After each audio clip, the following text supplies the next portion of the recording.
Assalamualaikum warahmatullahi wabarakatuh. Alhamdulillahirabbil alamin wassalatu wassalamu ala asyrofil anbiya'i wal mursalin nabiyina Muhammadin sallallahu alaihi wasallam wa ala alihi wa sahbihi ajma'in.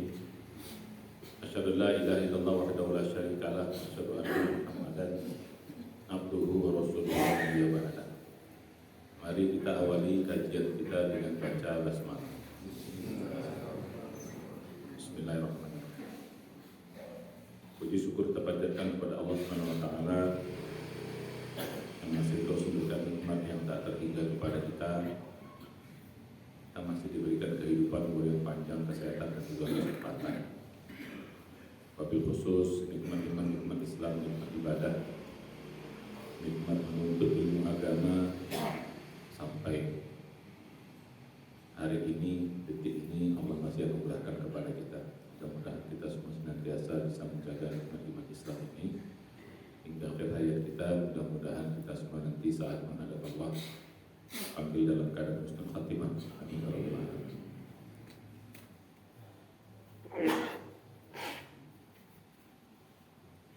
Salawat serta salam marilah kita sampaikan kepada junjungan kita semua Nabi besar Muhammad sallallahu alaihi wasallam, kepada keluarga beliau, para sahabatnya, serta umat yang istiqomah di sunnah beliau hingga hari kiamat. Mudah-mudahan kita semua termasuk umat yang istiqomah melaksanakan sunnah Nabi semaksimal yang kita bisa. Mudah-mudahan di hari kiamat kita bisa mendapat syafaat dari beliau dengan izin Allah tentunya, dan bisa berkumpul di surga Allah serta keluarga dan orang yang kita cintai dan kaum muslimat dan semua. Amin. Hari ini kaji kita lanjutkan. Ya, pada pertemuan yang lalu kita masih bab hakikat, ya, bab judul besarnya adalah hakikat rezeki. Tadi kita bahas kemarin, ya, bagaimana konsep rezeki, apa yang maksud dengan rezeki, termasuk juga kemarin bagaimana caranya Allah memberikan rezeki kepada hambanya. Ya, kemarin kita sudah bahas bahwa Allah memberikan rezeki kepada hambanya karena sifat rahmannya yang pertama, yang kedua karena sifat adilnya, yang ketiga karena sifat rahimnya. Nah, lanjutannya saat ini kita masuk dalam konsep kerja, ya, hakikat kerja. Lanjutannya begini, karena kita masuk kepada konsep kerja. Apa yang dimaksud kerja, bagaimana hakikat kerja dalam pandangan agama kita, dalam pandangan Al-Quran, dalam pandangan hadis, dalam bahasa konsep pelajaran kita ini, bagaimana hakikat kerja itu, supaya kita jangan sampai memandang yang namanya kerja itu terlalu sempit. Itu yang membuat sering kita ini menjadi stres. Dalam bekerja itu stres, dalam hidup itu stres, terasa berat, beban terasa berat untuk kita pikul. Maka tidak sedikit banyak orang yang, ya, karena beban terlalu berat, akhirnya masih muda sudah stroke, masih muda sudah sakit-sakitan. Ya, kalau sakitnya memang kita dalam konteks takdir Allah itu betul, ya. Tapi kita kan sudah bahas dulu, takdir itu ada dua. Ada takdir ijbari, ada takdir ikhtiari. Takdir ijbari, takdir yang kita nggak bisa milih. Tidak ada proses sebab akibat di situ. Kita lahir di mana, siapa bapak kita, siapa ibu kita, bagaimana bentuk tubuh kita secara umum, apa kulit kita, gitu. Itu namanya takdir ijbari yang kita tidak bisa milih. Tidak ada proses sebab akibat di situ. Ikhtiar itu artinya memilih. Ikhtiar itu artinya usaha. Jadi bisa ikhtiar itu artinya usaha, bisa artinya memilih. Jadi tidak ada usaha kita di situ, tidak ada pilihan di situ. Tapi ada satu lagi namanya takdir ikhtiari. Ada usaha kita di situ. Ada proses kita memilih. Ya. Nah, jadi balik kita dalam konsep yang kita bahas ini, yaitu konsep kerja. Bagaimana hakikat kerja?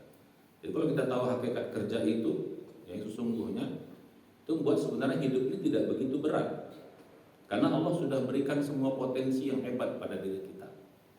Cuman sayang kita tidak menggunakannya dengan maksimal, tidak optimal.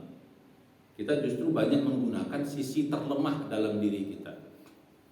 Tidak menggunakan sisi yang terkuat, potensi terkuat, potensi terhebat. Apa potensi terlemah itu? Yaitu potensi fisik. Selama ini kerja yang kita maksud itu adalah kerja-kerja fisik. Jadi kalau sudah fisik yang kerja, kita anggap itu kerja yang sebenarnya. Makanya ada istilah kerja keras, begitu. Jadi kalau tak kerja keras tak dapat. Kalau enggak peras keringat, banting tulang, lintang, pukang, tundang, langgang, kepala di bawah, kaki di atas, istilah kayak gitu. Maka kita enggak bisa, ya bisa kaya lah, enggak bisa dapat rezeki berlebih lah, enggak bisa cukup lah. Ini karena kita konsep rezekinya, hakikat rezekinya terlalu sempit. Jadi kita menganggap hanya kerja-kerja fisik lah yang dinamakan dengan fisik, hebat, dinamakan kerja, pantas lah, capek. Karena ini sisi terlemah dari diri kita. Ingat pelajaran dulu kita tentang hakikat manusia.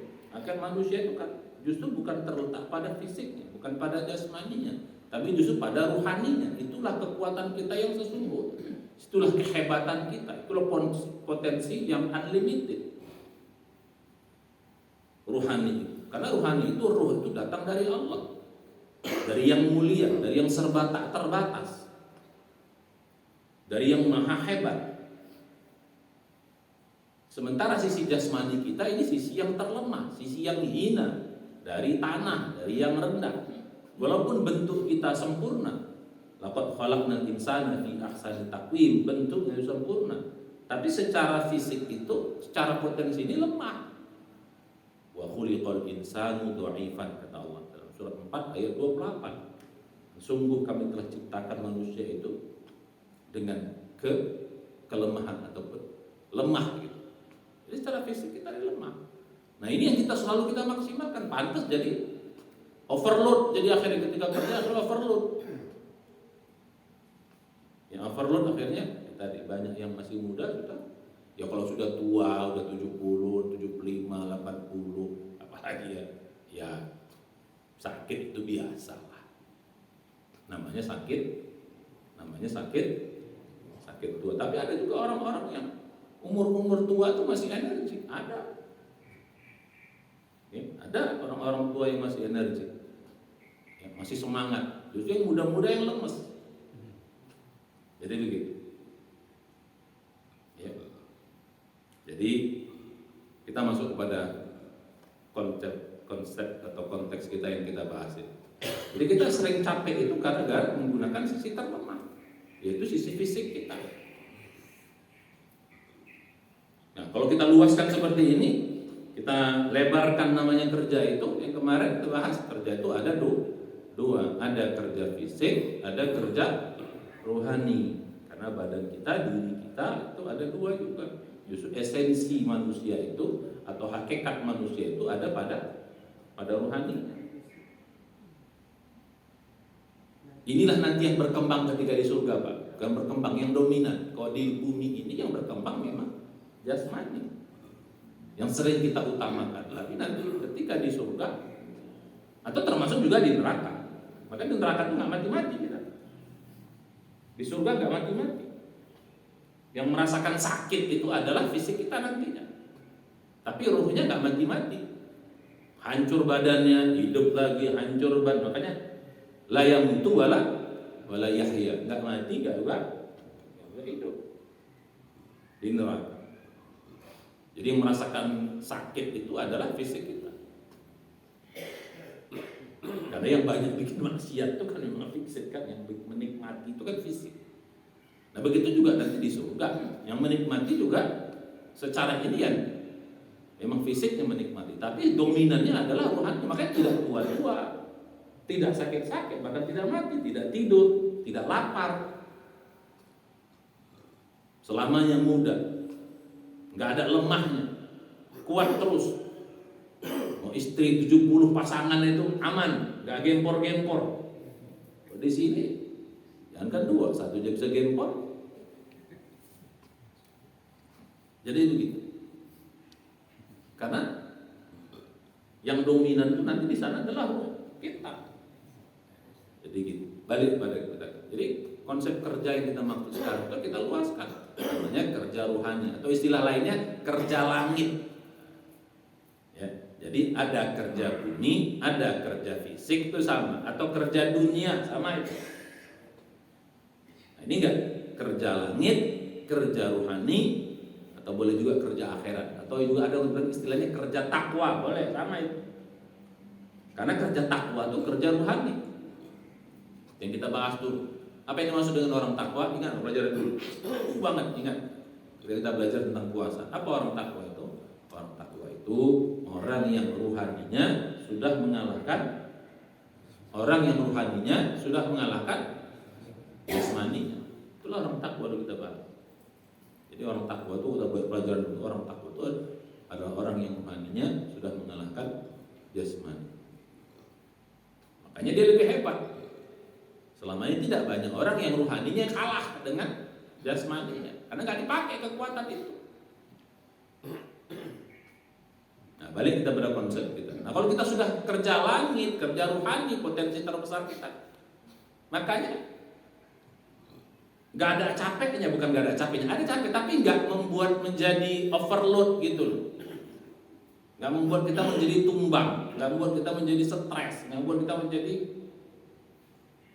saya bilang tadi, mengapa para sahabat itu malamnya bagaikan rahib, siangnya bagaikan singa? Padahal bangunnya mereka sholat malamnya kadang 2/3 malam, min thulutsai laili 2/3 malam, wa nisfahu atau setengah malam, wa thulutsahu atau setengah malam. Dalam surah Muzammil, qumil laila illa qalilan nisfahu aw inqus qalilan aw zid alaihi. Bisa kurang dari setengah atau lebih dari setengah. Tapi pagi-paginya, siang-siangnya bagaikan singa, semangatnya. Nah, karena mereka mengembangkan kekuatan rohani. Kita sholat malam juga 2 jam malam, tapi paginya teler. Kenapa? Karena sholat kita masih banyak juga pada tataran-tataran fisik. Belum khusyuk, belum menikmati sholat, baru pada tataran jumlah, kuantiti. Pantas bangun setelah sholat malam, habis sholat subuh, saya zikir, pada tergeletak semua tidur. Lihat pada waktu itikaf. Malamnya bagaikan rahib, siangnya bagaikan singa juga kita, tapi singa tidur. Singa layah-layah.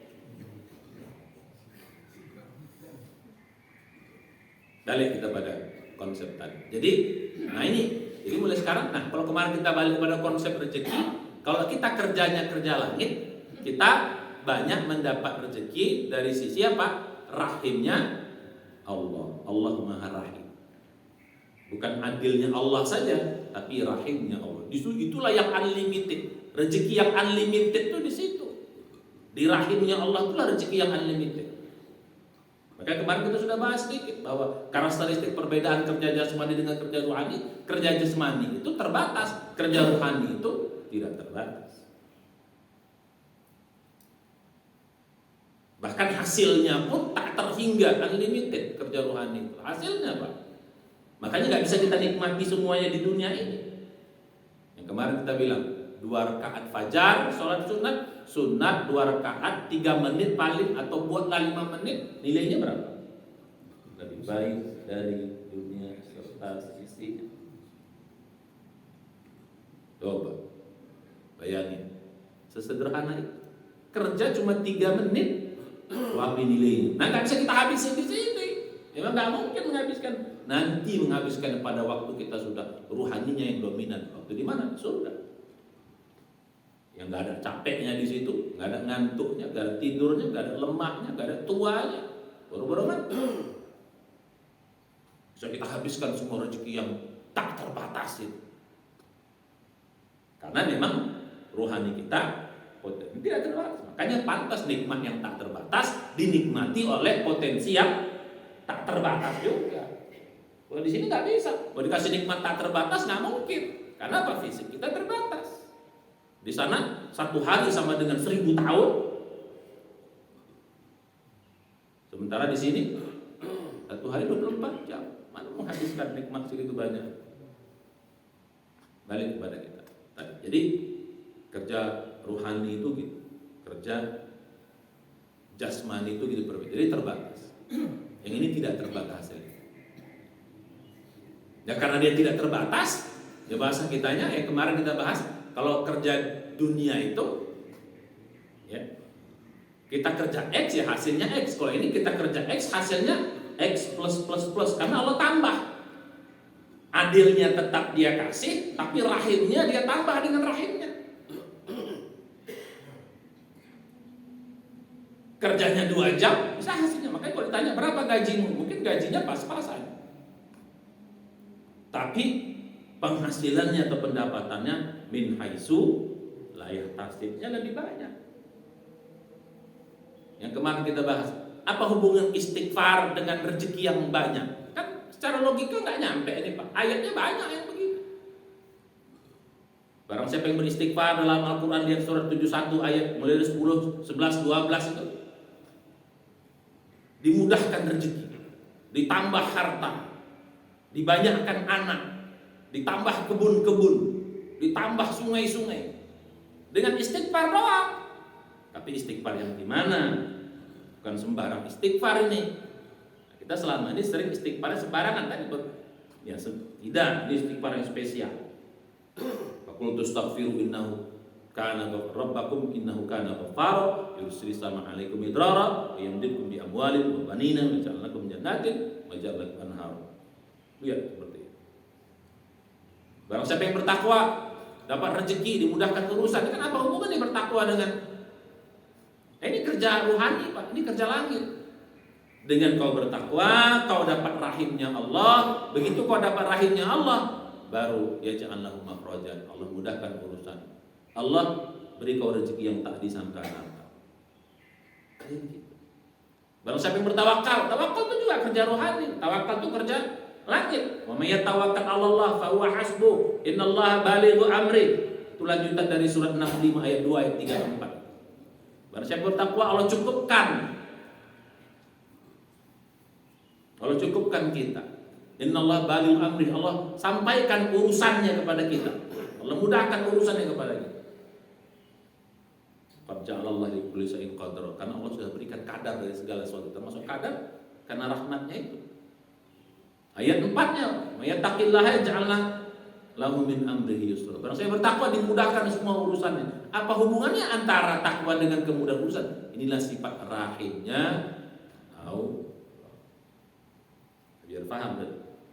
Begitu kita mohon ampun, kita dapat ghafur. Begitu kita diampunkan Allah, pasti kita disayang. Nah, gitu konsep ghafurun rahimun. Begitu kita diampunkan dosa kita dengan istighfar, maka kita dapat sayangnya, dapat rahimnya. Rahim itu sayang. Begitu kita dapat rahimnya, maka dapat tadi kita semua. Ini konsep kerja yang benar, yang sesungguhnya.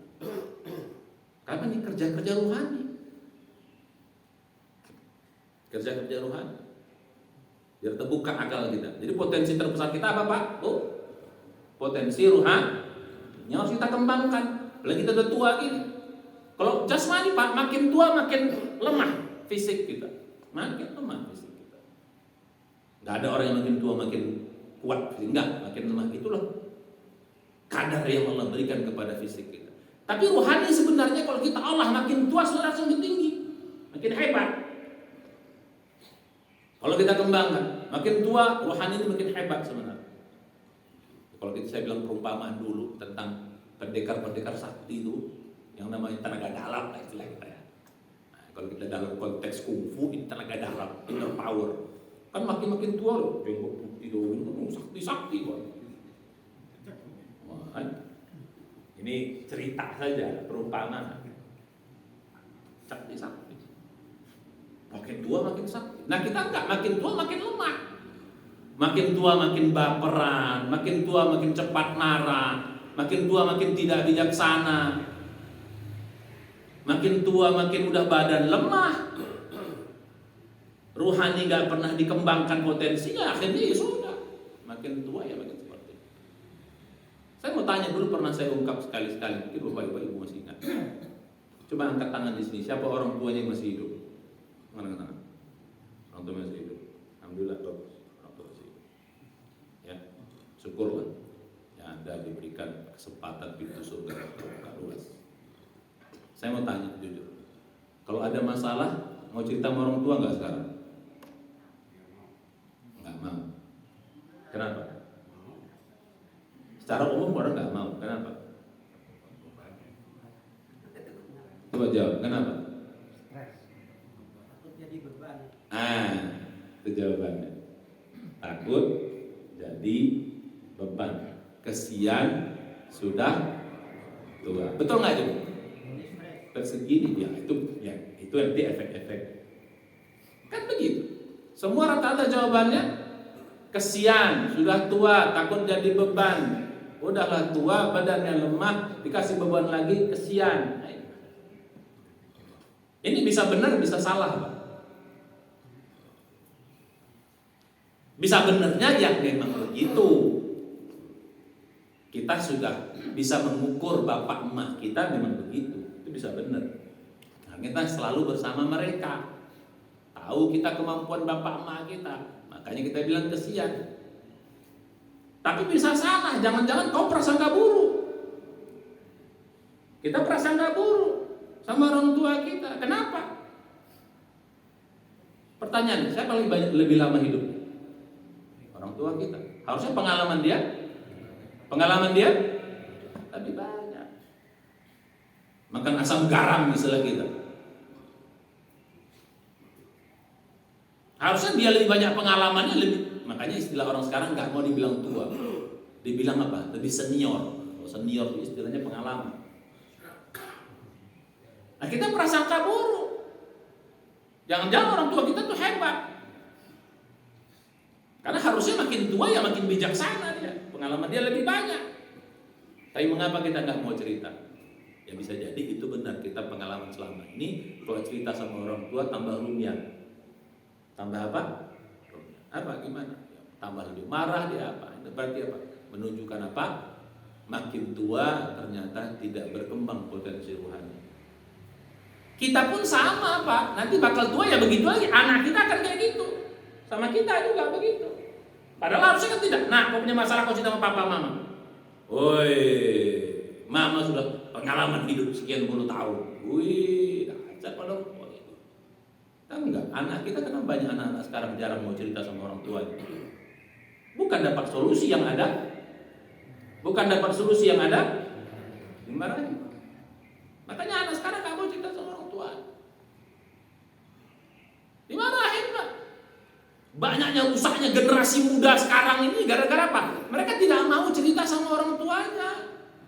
Kenapa? Dicerita sama orang tuanya bukan dapat solusi, tambah dimarahin. Silakan dulu, ayo nggak usah ngapain capek cerita aja. Karena kita ini tadi marah juga. Kamu kata apa? Kenapa kamu gitu? Kenapa? Itulah akhirnya banyak anak-anak yang sekarang terjadi rusak generasi ini. Karena tidak ada banyak hubungan antara anak dan orang tua. Kenapa? Begitu dia cerita, bukan dapat solusi, tapi malah dimarahi. Balik kita kepada yang tadi. Nah ini harusnya tidak. Kita yang tua-tuanya harusnya senior-senior ini makin hebat harusnya. Kalau kita kembangkan, nah ini saya bilang kemarin sayang kita udah tua ini baru belajar konsep ini. Kalau masih muda ini dahsyat semua, sakti semua nih. Tapi nggak apa-apa. Dalam teori ini kalau kita sudah punya kesadaran yang bagus, potong umur separuh. Kalau ada yang 70 tahun berarti begitu mulai sadar mengembangkan potensi rohaninya jadi 35. Bang Caca ini 34 tahun mas. Masih muda. Ya, ini 30 tahun ya? 30 tahun. Tahun 30 tahun ya, 31. Ada gitu, coba latihan. Bagaimana cara mengembangkan nanti? Kerja itu sih kita maksud. Karena kalau kerja jasmani lagi Pak, kita udah tua ini, udah terbatas sudah. Atau kita sudah bekerja selama ini, yang saya bilang kemarin, kalau ada orang kebutuhan sebulan 10 juta, dia kerja 1 hari 12 jam dapat 5 juta. Kerja sebulan 12 jam tiap hari dapatnya 5 juta. kebutuhan 10 juta. Pertanyaan saya, biar dapat 10 juta sebulan, dia harus kerja berapa jam? Kalau pakai jasmani 24 jam. Apa mungkin lagi? Hancur badan. Ada cerita Pak, ada anak muda umur 30 tahun perempuan yang mati, yang meninggal gara-gara 2 hari 2 malam kerja nggak tidur. Kan ada perempuan kerja komputer terus, nggak makan, nggak tidur dia 2 hari 2 malam 24 jam mati. Kan udah overload, badannya udah nggak overload. Maka udah nggak bisa kita maksimalkan lagi. Maka sudah cukup. Segini kita kerja, jangan tambah lagi. Yang kita tambah adalah kerja-kerja rohani, yang kita tambah kerja-kerja langit, yang kita tambah kerja-kerja takwa. Waktunya tidak berlebih, tapi hasilnya bisa bertambah. Maka dari sekarang sama anak-anak kita kasih konsep, Pak. Sama anak-anak kita, jangan salah lagi, jangan seperti kita lagi lah. Anak-anak kita kasih dari Allah. Nah, jangan kau maksimalkan kerja fisik, badan kau capek. Banyak sekarang anak muda masih ini, Pak. Ada yang masih muda meninggal karena overload kerja. Masih muda, stroke akhirnya masih muda, Pak. Memang betul kita katakan umur, ya umur. Tapi dalam surat 35 ayat 11, ya Allah jelaskan di situ. Memang umur kita ini secara ijbari dikasih Allah batasnya. Tapi ini semua tergantung kita. Makanya ada ulama-ulama dulu mengatakan umur itu bukan tanggal, waktu, jam, bukan. Tapi semacam pulsa, Pak, jatah. Bukan tanggal, tapi jatah, macam pulsa. Kalau boros pakai pulsa, lebih cepat. Kalau irit, aman. Bisa begitu. Siapa yang boros? Narkoba lah, kerja enggak, inilah overload. Ugal-ugalan di jalan, mati muda. Kalau kasih jatah mungkin 60 tahun, tapi karena ya tadi penggunaannya overuse, akhirnya apa? Ya 40 tahun, 30 tahun meninggal. Ada mungkin orang lain lain. Wa may yu'ammaru min mu'ammarin wa may yunqasu min umrihi wa la yunqasu min umrihi illa fi kitab inna dzalika 'ala Allah yasir. Tidak Allah panjangkan umur orang yang panjang, tidak Allah pendekkan orang umur yang pendek, kecuali semua Allah tetapkan sudah dalam satu kitab. Jadi ternyata Pak, panjang pendeknya umur itu ada ketentuannya. Kalau kau lakukan ini, kau silaturahim, kau ibadahnya kau maksimalkan, kau bisa dipanjangkan umur. Silaturahim itu kan memanjangkan umur. Bunyi hadisnya, la yudur qadau illa du'a wa la yazidu fil umri illa albir. Tidak ada yang bisa mengubah takdir kecuali doa, kata Nabi. Dan tidak ada yang bisa menambah umur kecuali albir. Albir itu adalah amal-amal besar. Jadi amal-amal besar itu bisa memanjangkan umur.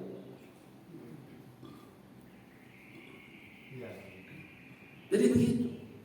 Itu sudah di tafsir ayat. Ya, surat 35 Fatir ayat 11 kanan paling bawah.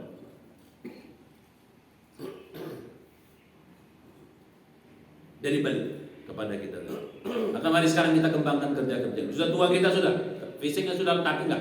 Mari kita kembangkan maksimal. Bagaimana cara? Dan ajarkan sama anak kita. Nah, mumpung masih muda, jangan terlalu banyak mengerjakan fisik. Kesian kau nanti. Coba kembangkan kerja-kerja rohani. Supaya apa? Supaya kita nggak capek. Memang badan kita ada capek ya, tapi karena rohani ini kuat, rohani ini bisa menahan beban badan. Betapapun capeknya badan bisa ditahan oleh rohani yang kuat ini. Tapi kalau rohaninya nggak kuat, beban badan overload ya tadi. Akhirnya tumbang.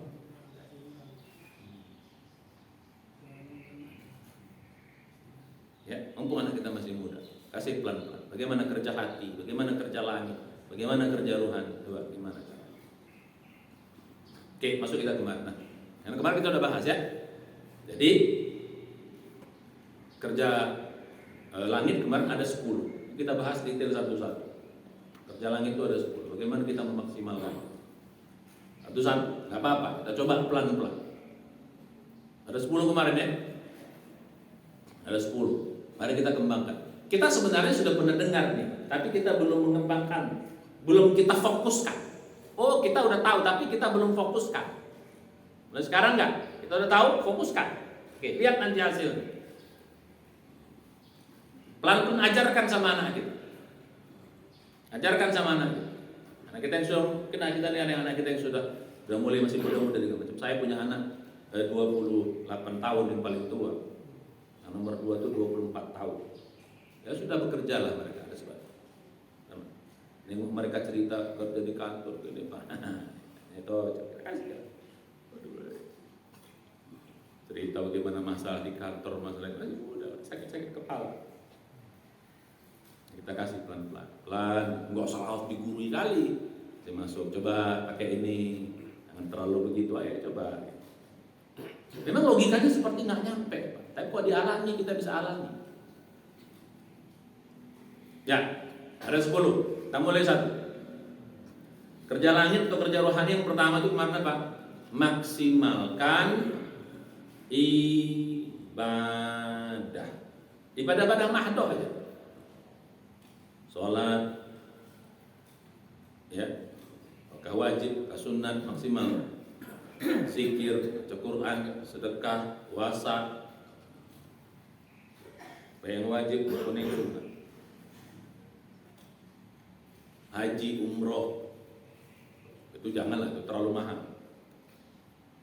Susah, harus ke sana dulu. Ya, maksimalkan. Bukan sekedar, makanya dulu ingat gak, belajar kita awal, hakikat ibadah, ingat gak dulu? Hakikat ibadah ada 7, ingat gak dulu? Pelajaran lagi, hakikat ibadah 7. Hakikat yang ke-7 apa dulu? Apa yang dulu ibadah? Ibadah itu hakikatnya adalah kerja. Kan ingat dulu. Kerja apa? Kerjalah langit. Jadi kita duduk di sini kerja, Pak, kerja. Kerja, jangan dibilang nggak kerja loh. Kalau diuangkan nilainya, sholat subuh berjamaah, duduk berzikir sampai suruh tutup nanti 2 rakaat, nilainya apa? Haji dan umroh sempurna. Lihat. Haji umroh itu sempurna tuh 40 hari. Bayangin. Uang yang keluar sekian puluh juta, bahkan sekarang kalau umrohnya apa, ratus juta. Nilainya, kita kerjanya berapa jam? Paling 2 jam, 1,5 jam lah. Kan waktu syuruk sama waktu subuh itu 1,5 jam. Coba Pak, kerja 1,5 jam nilai. Apa? Kita maksimalkan ya. Maksimal kerja lagi. Satu apa? Ibadah. Bukan sekedar ibadah, tapi ibadahnya maksimal. Bukan sekedar ibadah. Kita mungkin selama ini ibadah juga, tapi ibadahnya nggak maksimal. Ibadahnya masih mengedepankan fisik tadi juga, masih mengedepankan kuantiti, jumlah, belum masuk ke dalam. Bagaimana kerja yang maksimal? Balik dulu pelajaran dulu. Ibadah yang maksimal itu minimal 3. Satu apa? Ikhlas, betul? Ingat dulu pelajaran dulu. Nanti kita bahas lagi sedikit. Yang kedua apa? Bagus secara fikih. Fikih harus bagus. Sholat, wudunya harus bagus secara fikih. Maka Nabi nyuruh berwudu itu bukan sekedar perlu, bukan fatawaddo, tapi apa? Fa'ahsinil wudu. Fa'ahsinil wudu atau fa'asbiril wudu, sempurnakan wudu itu. Jadi bukan sekali kerjakan wudunya, sempurnakan.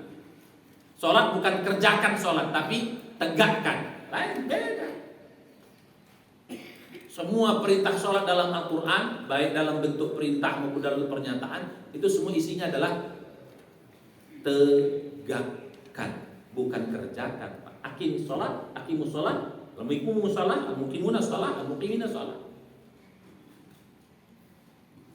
Kecuali surat Al-Kautsar, ya, itu satu-satunya yang kerjakan. Itu pun ada dikunci juga, fasholli li rabbika, Penekanannya pada lirabbika. Inna a'tainakal kautsar fashalli lirabbika. Jadi ibadah yang maksimal itu apa? Pertama ikhlasnya. Ikhlas pun kita bahas, ikhlas yang seperti apa? Ikhlas kan belum kita belajar. Ikhlas ada tingkat-tingkatan. Ada 7 tingkatan ikhlas itu kan Bu. Ya minimal yang 4 ke atas dah gitu. Jangan yang cetek banget. Yang 3 ke bawah. Kalau saya lebih senang pendapat yang ikhlas itu punya tingkatan. Walaupun ada ulama yang mengatakan ikhlas itu gak ada tingkatan 1 dan 100 gitu. Gak ada istilah yang tengah-tengah. Kalau kita enggak, kita bagi tingkatan. Gak apa-apa, tingkat baru-baru masuk Islam, baru taubat, itu tingkat bawah, gak apa-apa. Tapi masa sudah sekian puluh tahun kita beragama ini, menjadi muslim, beriman, masa ikhlasnya masih level cetek terus? Ayam dong, nggak naik-naik level loh. Jadi apa dulu? Ibadah maksimal 1 apa? 2, secara fisik atau secara fikih bagus. Jadi kalau sholat, wudhunya bagus, pakaiannya bagus, waktunya bagus, tepat waktu. Konsep fikihnya bukan fikih minimalis, tapi fikih, ingat dong pelajaran dulu, ada fikih minimalis, ada fikih maksimalis. Kita selama ini fikihnya fikih minimalis. Wudhu, rambut 7 lembar. Ini sah Pak, tapi ini fikih minimalis. Kecuali kalau tak ada air. Kalau kita wudhu cuma pakai apa namanya? Pakai aqua itu oke lah. 1 aqua buat wudhu, oke. Ini air ngocor Pak, kayak gitu. 7 lembar juga. Apa enggak yang maksimal? Tarik belakang di sini. Gitu dong, maksimal. Harus 7 lembar juga. Sah. Tapi itu minimal banget. Paham ya?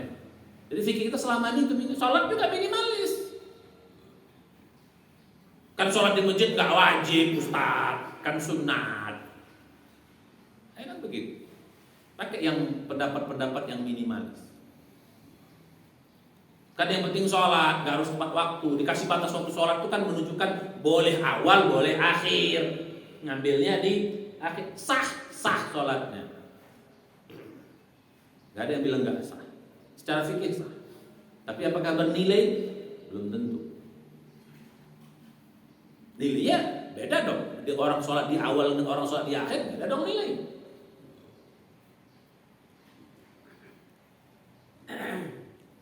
Dalam sholat, mengerjakan sholat gitu juga. Rukuknya berapa kali baca? Berapa kali baca kita?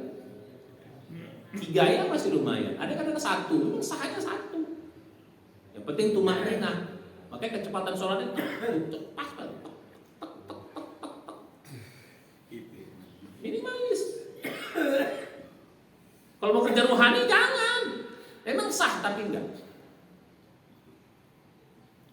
Oke lah berjamaah karena kita ikut imam, tak boleh kita melamai imam, mendahului, tak boleh melamai, tak boleh.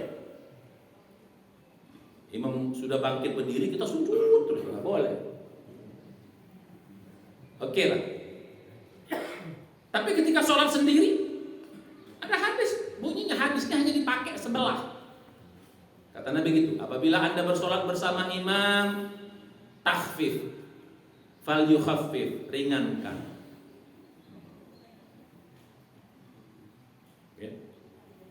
Karena sholat binnas, sholat bersama fal yukhaffif, ringankan. Tapi begitu sholat sendiri kata Nabi, kalau kau sholat sendiri fal yutawil masya, maka panjangkan semau kau bisa. Habis itu bukan sendiri Pak, double apa? Ada lanjutannya. Kalau sholat bersama kau jadi imam bersama manusia, fal yukhaffif, fa inna minhum, karena ada di antara mereka yang ad-dhaif, yang lemah, wal kabir yang tua, wadil hajah yang punya hajat, atau di hadis yang lain wal marid ada yang sakit, karingankan. Tapi kalau sholat sendiri, falutawil masya, maka panjangkan semau kau. Itu Itu hadisnya nggak sendiri. Nah kita nggak sholat bersama imam cepat, sholat sendiri lebih cepat lagi.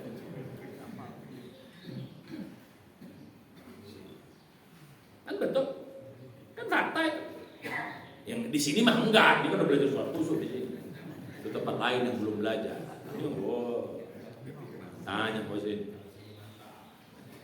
Karena fikihnya fikih apa? Minimalis, enggak apa sah. Tapi enggak cukup, Pak. Kita ini udah senior dalam beragama ini, udah lama, ya tambah dong. Begitu sholat sendiri sujudnya 10, 15, 20, 30. Kenapa? Kenapa mesti dibatasi? Harus 3, 40 kalau bisa. Rasulullah tuh kalau sholat malam, maka Rasulullah sholat malam nggak pernah ngajak-ngajak orang, Pak. Kan dia pengen puas di situ, nggak pernah ngajak-ngajak orang sholat malam. Sholat malam berjamaah ya, nggak ada tuh hadisnya itu. Tapi kalau ada orang mau nebeng silahkan, gua nggak larang, kata Rasulullah. Maka Rasulullah kalau ada orang nebeng sholat nggak dilarang. Suka hati kau ya, kalau yang ikut ya tahankan. Pernah ada zaman siapa tuh yang cerita salah sahabat tuh dia Rasulullah sholat malam tuh rakaat pertama baca Al-Baqarah, dipikir sahabat ini ayat 100 ruku, ternyata enggak. Dia pikir ayat 200 ruku, ternyata enggak sampai selesai.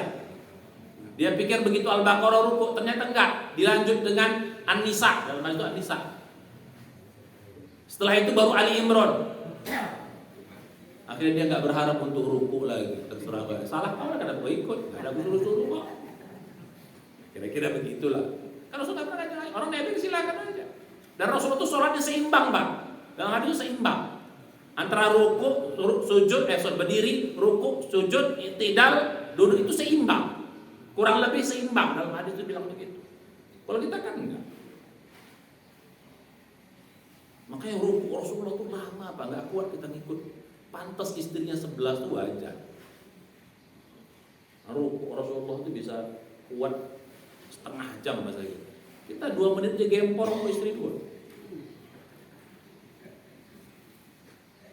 Nah balik berarti. Jadi secara fikih harus maksimal.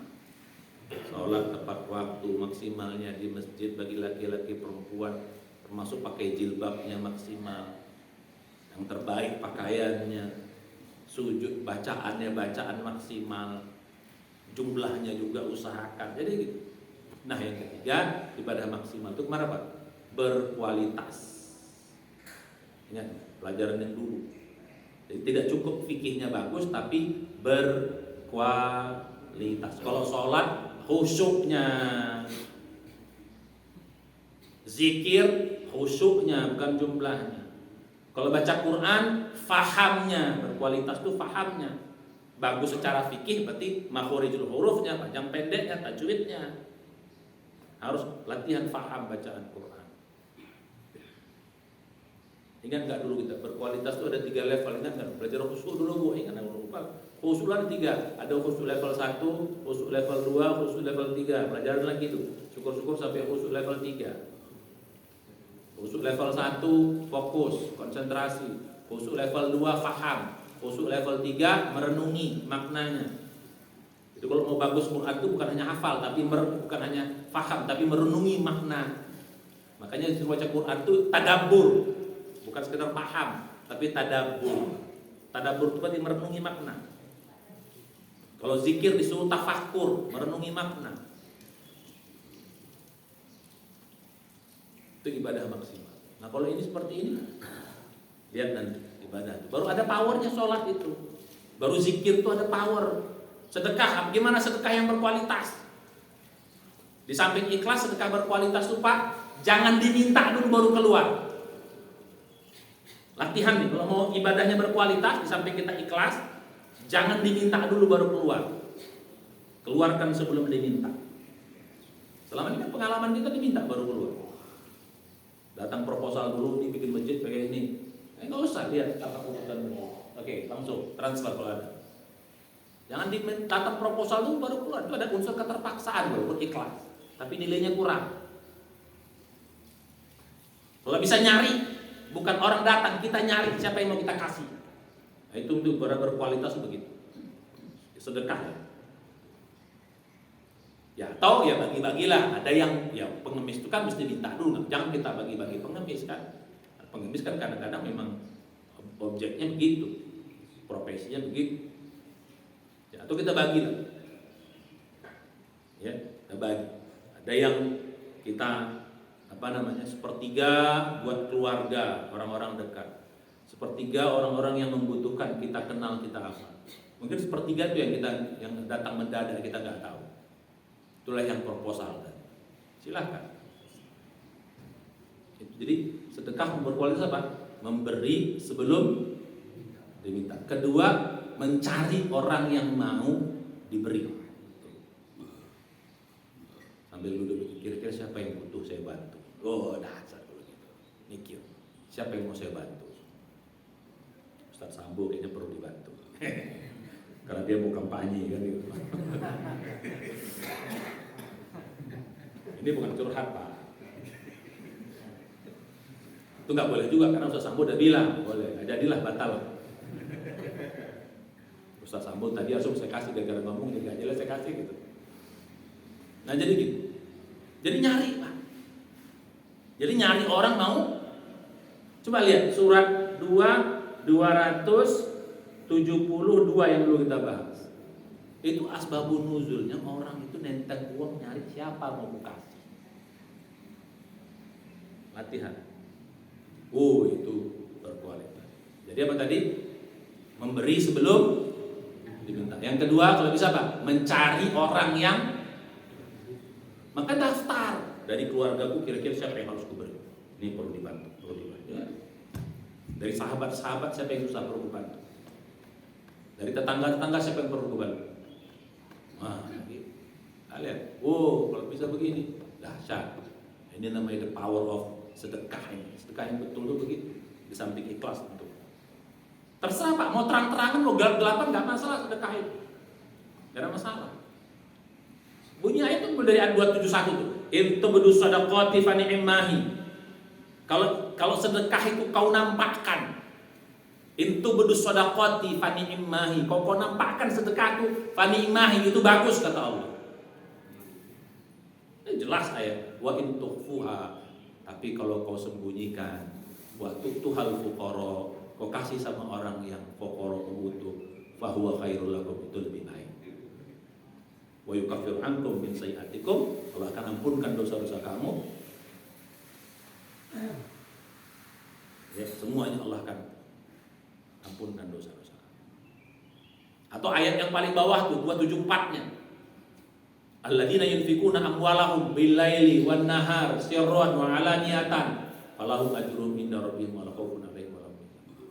Orang-orang yang menginfakkan hartanya sirran bil-laili dulu, malam hari, wan-nahar atau siang hari. Sirran mau gelap-gelapan, wa 'alaniyatan mau terang-terangan, sama, enggak ada masalah. Semuanya falahum ajrun inda rabbihim, dapat pahala di sisi Allah Subhanahu wa taala. Jadi sedekah enggak apa-apa terang-terangan. Cuman ulama membagi. Kalau bersifat pribadi bagus sembunyi. Kalau bersifat publik terang-terangan. Siapa mau nyumbang masjid publik? Saya nyumbang 10 juta. Enggak apa-apa terang-terangan. Membangkitkan semangat. Ini buat bencana di mana? Saya nyumbang 20 juta. Enggak apa-apa terang-terangan. Tapi tak ikhlas. Supaya membangkitkan semangat orang ikut menyumbang. Ya kalau sifatnya publik declare. Tapi kalau perorangan jangan. Pribadi bagus. Itu menjaga muruah orang. Ustaz, saya nyumbang sama Ustaz 50 juta, saya nggak akan terima. Jangan terima saya. Tapi kalau gelap-gelapan saya terima. Ustaz, ini Ustaz. Kenapa? Murah kita. Gitu. Ya, kalau bisa gitu Pak. Jadi kalau apa? Kalau pribadi sifatnya apa? Karena menjaga muruah orang. Gitu. Itu ulama membagi. Itu kalau sifatnya publik diapain? Ya tapi nggak apa-apa juga. Ya. Itu kan pendapat ulama. Berdasarkan ini pendapat ulama begitu. Karena bunyi ayat itu gitu Pak ya. Itu kudus shadaqati, kalau kau nampakkan sedekah itu baik, tapi ujung ayat itu Pak. Wa in tukhfuha, kalau kau sembunyikan, wa tu'tuhal fuqara, kau berikan sama orang yang butuh. Masih pada pribadi. Gitu. Balik kita balik tadi. Nah, ini ibadah maksimal. Kalau udah begini, ini kita maksimalkan. Jadi jangan lagi kerja rohani, kerja jasmani sudah cukup. Nah, kalau kerja gini kan nggak nambah ini, Pak, nggak nambah apa bahasa kita, nggak tambah terlalu besar waktu dan capek. Orang kita udah biasa sholat, tinggal kita tambah kualitasnya. Biasa mengaji, kita tambah kualitasnya. Tambah zikir, kita tambah kualitasnya. Sudah biasa sedekah, tinggal tambah kualitas. Selama ini sedekah kita nunggu dulu, sekarang sedekah mulai nyari, kan nggak banyak yang berubah secara fisik. Sholat agak cepat ya sekarang dilamain. Kalau ini mungkin ada sedikit lebih waktunya. Jadi sekarang targetnya target kualitas. Itu juga dengan zikir, bukan jumlahnya, tapi mulai direnungkan. Ini kan tidak banyak menambah waktu. Tapi apa nilainya? Bagai langit dan tinggi di hadapan. Satu. Nanti ikhlasnya kita bahas pada waktu nanti yang keempat. Yang kedua, memaksimalkan doa. Nah, ini kita sering berdoa Pak, tapi nggak maksimal. Gimana? Dulu pernah saya ulang, saya kasih sekali ulang gimana doa yang maksimal. Kita sering berdoa tapi nggak maksimal. Doa tapi nggak maksimal. Pertama, doa yang pertama itu biar maksimal harus yakin doa kita pasti dikabul. Jadi serius doanya. Selama ini banyak orang doanya amin. Serius doanya. Makanya terbagus tuh doa tuh sendiri. Oke, berjamaah oke, dalam konteks umum oke. Tapi paling bagus sendiri, biar kelihatan seriusnya. Serius, mintanya serius. Bukan sekedar apa namanya. Di dalam konteks yang sifatnya doa-doa khusus. Kalau doa-doa zikir, ya tetap harus yakin juga. Doa-doa umum yang sifatnya zikir. Keluar rumah, bismillah tawakal, itu harus yakin betul-betul. Dengan tawakalku ini, Allah akan jaga aku di keluar rumah itu. Harus begitu, doa itu harus yakin betul bahwa kita dikabulkan doa itu. Selama ini kita berdoa tapi kurang yakin, berarti belum maksimal. Jadi doa terus yakin betul. Begitu kata Nabi, Allah wa antum muqinuna bil ijabah. Doa kalian dengan yakin betul kau dikabulkan. Jadi serius doanya dan yakin bahwa pasti dikabulkan. Mau tidur ya Allah, aku tidur ini, jaga rumahku, jaga keluargaku, lindungi kami. Serius betul kita menyerahkan. Jadi bukan sekedar apa? Bukan sekedar apa? Basa-basi, baru rutin aja. Bismillahirrahmanirrahim. Gitu doang. Gak ada keseriusan bahwa ya Allah betul-betul minta keluar rumah ini supaya aku selamat gitu loh. Dengan bismillah tawakalmu itu kamu selamat, dijaga, dilindungi. Harus begitu. Selama ini kita banyak kurang, makanya maksimalkan doa. Serius. Jangan main-main lagi. Betul-betul kita minta, betul-betul kita mau ganti. Nah, ini namanya kerja langit tuh begitu. Ini kerja langit, ini kerja rohani. Betul-betul minta sama Allah, biar Allah yang terlibat gitu. Bukan mengandalkan apa? Kalau kerja jasmani mengandalkan apa tadi? Kekuatan pribadi. Makanya jadi capek. Yang saya hampir kurang lupa tadi. Bedanya kekuatan jasmani, kalau kerja rohani Pak, kerja jasmani kita mengeluarkan energi.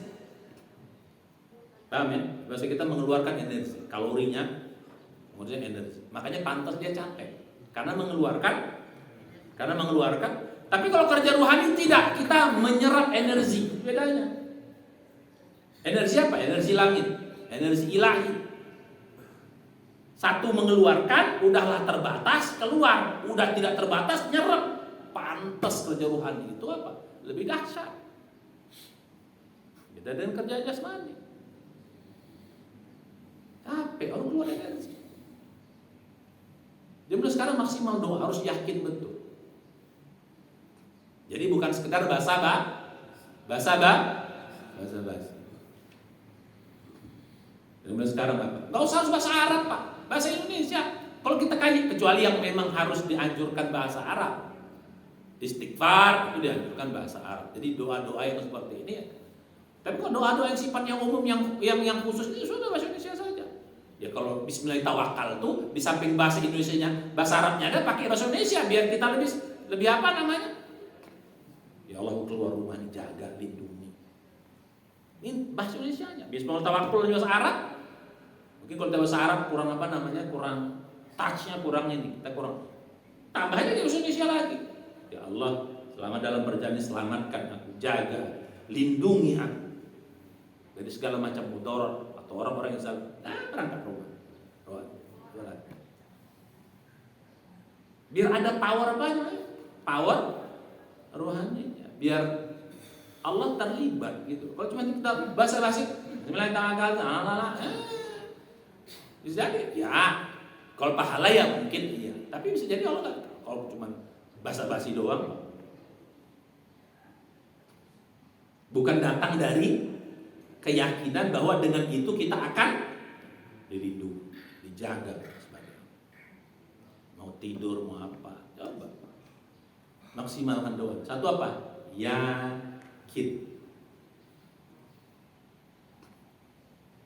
Yang kedua, bukan hanya yakin, Pak. Yakinnya nggak cukup. Tapi apa? Terus menerus, nggak boleh berhenti, istiqomah. Terus gitu. Perkara nggak dikabulkan urusan dua, makanya terus nggak boleh berhenti, terus minta, terus minta, terus minta. Jangan berhenti. Banyak orang begitu udah merasa nggak dikabulkan berhenti. Itu sebenarnya bukan tidak dikabulkan. Allah masih menunggu timingnya. Satu, kedua bisa jadi belum cukup. Misalnya syarat terkabulnya doa 1000, kita baru apa? 800. Tunggu aja sabar sampai 1000 dan akan terkabul. Nah, kalau untuk dunia memang belum tentu Allah kasih, Pak. Kalau dunia itu belum tentu. Kenapa? Banyak Anda petik.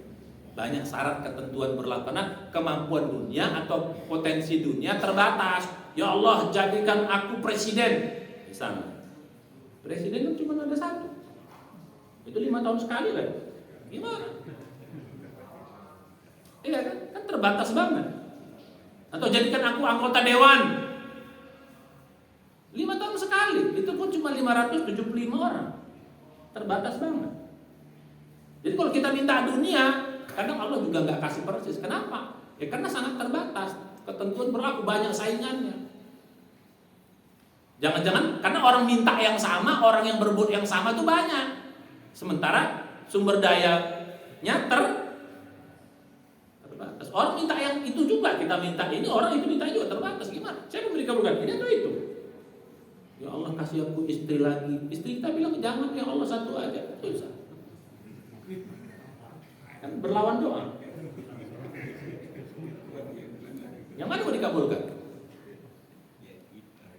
Jadi kalau minta akhirat pasti Allah kasih. Selama kita mintanya yakin. Jadi kalau minta akhirat kasih, ya Allah beri aku husnul khotimah dan ya Allah masukkan aku surga dan kalau yakin. Ya Allah mudahkan, makanya ujung doa kepada kita Rabbana atina fid dunya hasanah. Semuanya bingkai dalam kebaikan dunia. Semua yang kita minta tadi bingkai dalam kebaikan dunia. Semua kita minta akhirat bingkai dalam kebaikan akhirat. Ujungnya waqina adzabannar. Jadi yang kedua apa? Terus jangan berhenti. Apa aja minta. Jadi mulai sekarang apa aja keinginan minta terus. Dikabulkan urusan doa, minta aja terus. Terus minta sama Allah. Nah, ketiga yang paling penting. Apa doa yang maksimal itu? Doa yang maksimal itu ibu-ibu istilahnya begini. Dulu pernah saya kasih tahu ya, kita ini ada istilahnya waktu-waktu makbul, pernah dengar? Nah itu maksimalkan waktu-waktu makbul. Hanya waktu makbul. Apa waktu makbul? Antara azan dan qomat jarok. Hujan turun, sepertiga malam atau mau menuju subuh di hari Jumat. Banyak sekali waktu-waktu makbul. Buka puasa, pada waktu buka puasa atau sedang puasa. Apalagi waktu makbul setelah ibadah. Habis sedekah itu bagus tuh, berdoa. Iya karena bulu, iya karena setang. Mulai sekarang, habis berzikir doa, habis baca Quran doa. Kalau sholat lebih bagusnya bukan habis sholat, tapi khusus untuk sholat paling bagusnya apa? Dalam sholat Dalam sujud, maksimalkan doa-doa dalam sujud. Latihan. Ini waktu mau kata Nabi, aqrabu ma yakunul abdu min rabbih wa huwa sajidun fa'ktharu fihi minad du'a. Seorang hamba yang paling dekat dengan Tuhannya itu pada waktu dia sedang sujud di waktu sholat. Perbanyak doa pada waktu itu. Jadi, kalau lagi sujud perbanyak, minta aja. Yang pakai baca Quran boleh disebut. Rabbana atina fid dunya, Rabbana hab lana min azwajina, Rabbana rabbighfirli. Bahas semuanya bisa. Tapi kalau yang bahasa atau bahasa hadis boleh juga. Boleh pakai bahasa hadis. Kalau hadis ataupun Quran doa-doanya boleh diucap di dalam sholat. Tapi kalau bahasa Indonesia dalam hati. Sujud apa minta ibu? Ya Allah anakku, ya Allah kasih, ya Allah mudahkan ini, ya Allah kasih kerjaan ini. Minta dalam sujud. Bahasa Indonesia Allah paham. Coba latihan maksimalkan. Jadi gunakan waktu-waktu makbul. Tadi ya. Tadi termasuk apa? Setelah ibadah, termasuk pada waktu sholat. Ini coba maksimalkan doa. Kita kan jarang banget kita berdoa yang panjang dalam sujud. Jarang. Ya tadi sholatnya banyak ya sekedar pantas gak maksimal doanya. Mulai sekarang habis sedekah doa. Kalau orang mendoa kita aminkan. Aminkan. Makanya Pak, kalau kita dibantu orang doa yang panjang dan kita yang memberikan aminkan. Jadi kalau kita dibantu orang itu doakan yang panjang. Dia tapi Ustaz, kadang-kadang lu gak usah berdoa sama gua, lu berdoa sama lu. Saya salah. Dia berdoa sama yang bersedekah itu makbul. Doa dia dirinya sendiri belum tentu.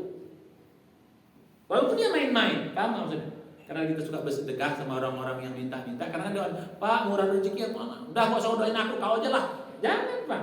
Buat kita makbul doa itu karena kita yang sedekah. Tapi buat dia belum tentu. Jadi gak usah kayak suka gitu, udah gak usah buat diri aja lu doain diri, jangan. Sering ada yang begitu, jangan. Aminkan aja. Walaupun dia doanya main-main, aminkan, kan yang ngabulkan Allah. Yang sedekah kita, aminkan saja. Pak, murah rezeki, amin. Pak, bisa naik haji lagi, amin. Pak, biar kawin lagi, amin. Jangan amin itu. Ibu maksudnya. Kalau kita langsung amin kata Pak Abdurrahman. Jadi biasakan Pak, habis ngaji, habis apa namanya? Habis zikir, habis sedekah, habis puasa. Makanya pada waktu buka puasa itu waktu makbul. Habis sholat malam, pada mau subuh, itu waktu-waktu the best. Waktu hujan, angkat tangan. Di samping doa-doa yang rutin, mau keluar rumah, ya, mau tidur, mau apa, coba latihan Pak. Nah, sekarang latihan. Doa, ini maksimalkan. Tunjukkan apa? Ketergantungan kita kepada Allah, bukan karena kehebatan. Selama ini mengapa capek? Karena kita mengandalkan kehebatan kita, kekuatan kita, capek. Tapi kalau ini enggak, kita mengandalkan kekuatan yang tak terbatas. Itu kekuatan Allah Subhanahu wa taala. Paham ya? Maksimalkan apa? Doa. Yang ketiga, ini dulu kita bahas.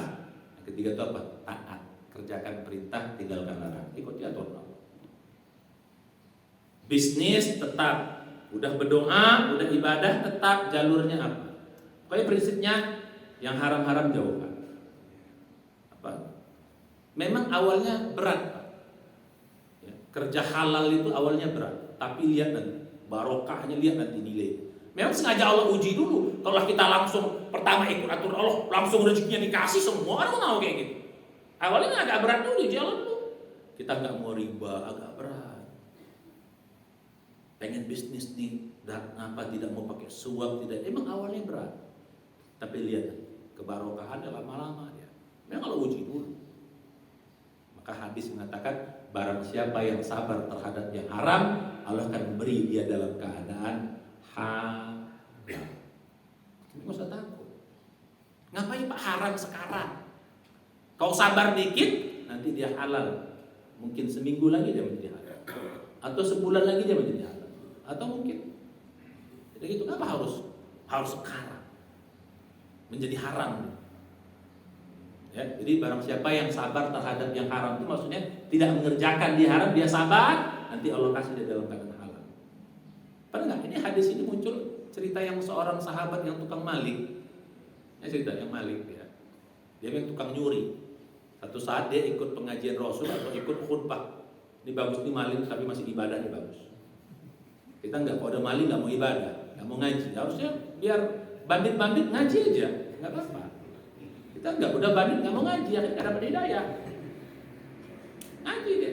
Itulah dengar Rasulullah. Barang siapa yang sabar terhadap yang haram, Allah kasih dengan halal. Dengar dia hadis itu, malam dia nyantroni janda. Dia buka pintu, maling kan. Dia kumpulkan semua harta janda ini tadi. Ya mungkin dia pakai ilmu sirup, disirupnya perempuan itu. Akhirnya nggak sadar. Malah dalam riwayat itu dikatakan dia sempat membuka pakaian perempuan itu, mau dia perkosa. Begitu dia teringat kepada hadis tadi. Barang siapa yang sabar terhadap yang haram, Allah beri dalam keadaan halal. Nggak jadi. Tinggalnya perempuan kayak gitu, tinggalnya harta yang dikumpul dia pergi. Perempuan ini bangun pagi terkejut, loh kok kayak begini? Tapi nggak ada yang hilang, nggak ada yang kurang, nggak ada yang terganggu dia. Terkejut juga nih. Akhirnya lapor sama Rasulullah pagi-pagi, ya Rasulullah, saya tadi malam gitu yang bilang, makanya kau jangan lama-lama menjanda, kawin kau cepat. Ini bahasa Medannya kayak gini, Pak ya. Kawin kau cepat, jangan lama-lama janda, bikin fitnah nanti. Ya kalau gitu carilah ya Rasulullah. Itu pemuda pojok sana tuh bagus. Ini pemuda di pojok tadi malah nyatronin dia. Langsung kontak lokasi saat itu. Ya Mas, itu pemuda ini udah habis nyatronin dia, tobat nangis tiba-tiba. Nak udah sini kau dulu. Ya Pak Rasulullah, kau ada kerja enggak? Enggak. Kau mau nikah enggak? Ya mau lah Rasulullah. Ini ibu ini. Ini mau enggak? Kayak tadi malam. Mau nggak? Mau. Menikah apa? Halal dapatnya. Abang kan nggak ada kerja, ini hartaku abang kelola bisnis. Dapat dia kelola. Dapat dia semua. Ini dalam waktu 1 malam doang dia sabar.